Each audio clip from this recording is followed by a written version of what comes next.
Kimi AI review.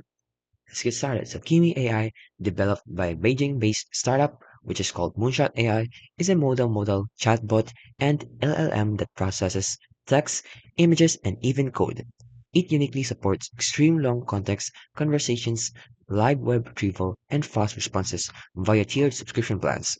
Let's talk about its strengths. So it has a strong, ultra-long context processing. It also has a top-tier benchmark which surpasses or matches ChatGPT. They also have multimodal and real-time search and have a free tier available, which is the basic access free, and also has an open source model support, which is the K1.5 and Kimi VL. The weaknesses though are the English output are inconsistent because it excels in Chinese, so it's mostly on a Chinese language. They also have access limited outside China, so some countries may not be able to access this website. They also have reliability concerns, which has suffered major outages.